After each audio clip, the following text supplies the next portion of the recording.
পোলাও বলতেই যে একদম পেঁয়াজ রসুন দিয়ে রান্না করতে হবে তা কিন্তু একদমই না। পেঁয়াজ রসুন ছাড়াও একদম নিরামিষভাবে খুবই সুন্দর আর ঝরঝরে পোলাও রান্না করা যায়। আজকে ঝরঝরে পোলাও রান্নার বেশ কিছু ছোটখাটো টিপস তোমাদের সাথে শেয়ার করি, সেটা হোক পেঁয়াজ রসুন দিয়ে বা পেঁয়াজ রসুন ছাড়া।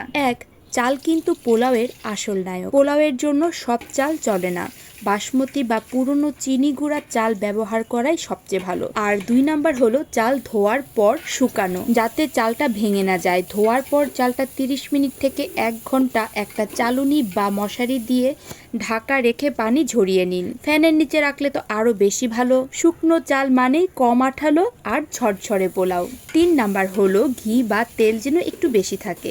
চাল ভাজার সময় তেল বা ঘি যদি একটু বেশি হয়, চালগুলো আলাদা আলাদা হয়ে ভাজা হয় আর তাতে একটা চালের সাথে আরেকটা চাল একদমই লেগে থাকে না। চালগুলো সেদ্ধ হওয়ার সময় খুব ভালোভাবে সেদ্ধ হয় আর তাতেই কিন্তু পোলাও অনেক সুন্দর ঝরঝরে হয়। আর 4 নাম্বার হলো চালটাকে ভালো করে ভাজতে হবে।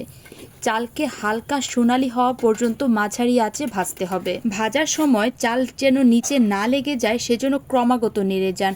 আর এই ধাপটায় পোলাওয়ের টেক্সচার ঠিক করে দেয়, তাই একদমই অবহেলা নয়। আর 5 নাম্বার হলো চালে কিন্তু একদমই ঠান্ডা জল বা ঠান্ডা দুধ ব্যবহার করা যাবে না। সব সময় গরম জল অথবা গরম দুধ ব্যবহার করতে হবে, তাহলে কিন্তু পোলাও ঝরঝরে হবে। এইবার 6 নাম্বার হলো লেবুর রস বা সিরকা। 1 চামচ ম্যাজিক। 1 চামচ লেবুর রস বা সিরকা দিলে পোলাও ঝরঝরে হয় এবং রংটাও কিন্তু সুন্দর থাকে।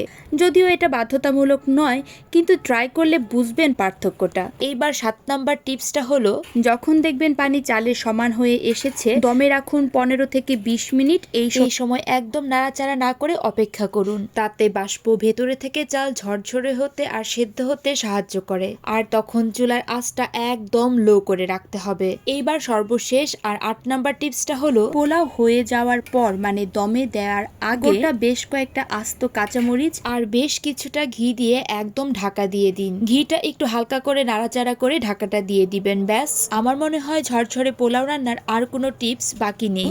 এই টিপসগুলো ফলো করলেই কিন্তু পোলাও একদম ঝরঝরে আর সাদা হবে। তো আজকের এই পোলাও রান্নার টিপসগুলো কারা কোন জায়গা থেকে দেখেছেন আর ময়মনসিংহ থেকে কারা দেখেছেন তারা কিন্তু অবশ্যই আমাকে কমেন্ট বক্সে জানাবেন। আর কোনো টিপস বাকি গেল কিনা বা বাদ পড়ে গেল কিনা তাও কিন্তু আমাকে কমেন্ট বক্সে জানাতে পারেন।